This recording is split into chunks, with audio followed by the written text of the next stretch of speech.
the thing about Jesus is that he definitely sees, so like, for example, like, I sin, right? And then Jesus sees not my sin, but he sees the human pain and issues behind what I'm doing. The Christian God sent Jesus to take away the condemnation that we deserve for not fulfilling the standard, because obviously the standard exists. There are the laws, right? I mean, we create our own standards, our own ideas of what is moral and what is right and what matters, but we can't fulfill it. We always fall short of what that standard is.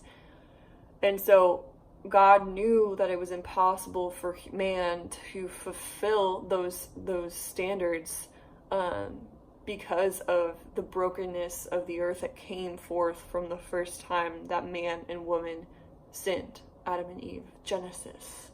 So because brokenness came to the world and we can't fulfill that standard perfectly anymore, God sent Jesus out of compassion on us. Like he just saw, he wasn't looking at our sins and all the things that we did wrong like we do on ourselves. He was like, I see the human that is beneath all of that pain, and I love that human, and I have compassion on that human, and I want that human to be able to be with me despite all of their mistakes, and to be free and to relax, to sit back and have a beer and laugh with me. Like, I don't want this person to suffer in being inadequate, because I completely see them as inadequate. I made them with the intention of having a relationship with them. I made them. They exist for purpose. They don't exist to die to ash, be nothing. So he sent Christ to die on a cross to take the condemnation that we actually deserve, the condemnation that we're telling ourselves every day that we deserve, which doesn't end up working out for us, obviously, because we don't get to have the grace of Jesus or to have self-compassion and freedom in our lives. So basically, what I'm trying to get at is, I think the only way we can become free is if we really realize that Jesus is trying to love us and give us compassion. He's trying to see the human beneath all of the actions. He doesn't care if you do amazing, if you reach the pinnacle of glory in the superiority zone, or if you reach the detriment of being a total wretch and failure. He just loves you underneath it. And it's not about what you're doing on the outside. It's about the person that you are and the self-compassion behind it. And so I think that whether you're a person who follows Jesus, or if you're not, and that's not what you want to follow, that's totally fine too. It doesn't really matter. What matters is that you're able to give yourself self-compassion. So like a Christian, this is how it relates. It doesn't matter if you're a Christian or not, because if you're a Christian and you're watching this right now, then girl, listen up. Like, you cannot receive the grace of Jesus if you're not willing to have compassion on the person that you are beneath all of your stupid actions, all of your failures, and you not meeting the standard, you not being able to participate in like being in a relationship with Jesus through the spiritual practices that Christians encourage and the church encourages you to do so you can get close to Jesus. If we're making that a new law system, which it's not, it's really only so that you can experience more of God and be in his path. It's more supposed to be a thing out of genuine desire and incentive to be closer to him, not to make you feel wrong.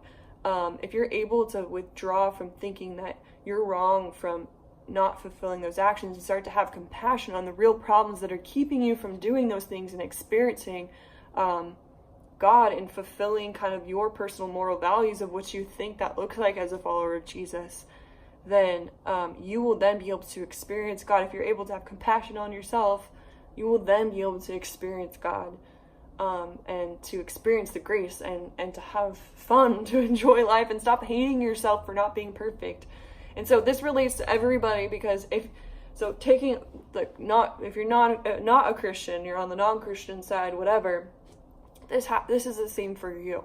This ties back to you, because if you have a moral system, you can't like your moral system, let's say if you are an atheist or agnostic and you don't follow a religion or a specific moral guide, the only way that you're going to find freedom in your moral system is if you have compassion on yourself as a human being that's going to fall short of all of those standards you create for yourself. So I recommend, maybe for Christians it's more obvious because it's written down in the Bible for us, but if you write down your morals and your values, you write down everything that you feel like you are your morals and your values, and you prioritize, then and like you hold yourself to being these things. Like when you close your eyes, who do you imagine you becoming? What's that glorious superiority image of whatever you want to be?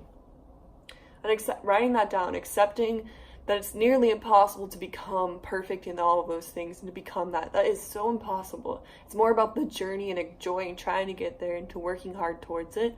And if you, every single day that you do anything, you are first having compassion on the human being that you are and the needs that you have.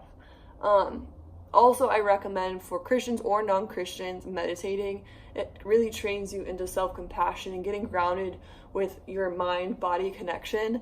INFPs, INFJs, like we can get out of so in our heads that we lose touch of our body and what we actually need. Like I literally forget to eat because I will be so wrapped up in ideas, and the sensors around me, I have like a few sensors in my life that I love so much, and they are like, oh, let's go eat, like let's go have fun. Like I forget that I need to eat and go have fun. I need to go outside to see the sun, put the sun in my face. I need to exercise. I need to like participate in the life around me.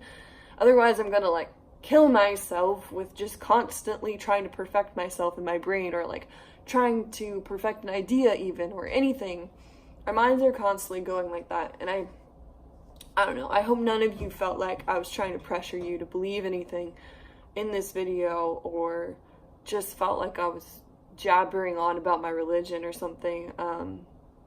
I just feel so much for you and for the mental pain that you have. And like for the past year and a half, I've been doing some meditating, like meditation practice, and I've been praying to God that I would be healed of self-hatred and self-doubt, and have been like just learning so much about psychology and how my functioning works and how it gets me into trouble, and not making it something that's personal and makes me a failure to the world, but making it something that really helps me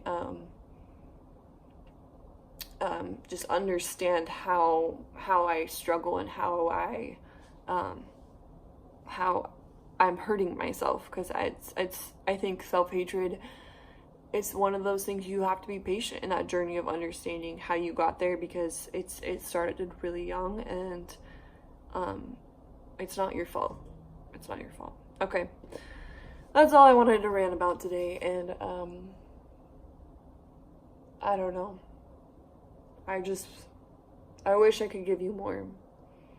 I wish like you could have experienced these past, like this year and a half, 2 years with me, to see how much I had learned and felt and changed about how I viewed myself. And if you have any questions, comment below. I would be happy to answer or make a video about your questions.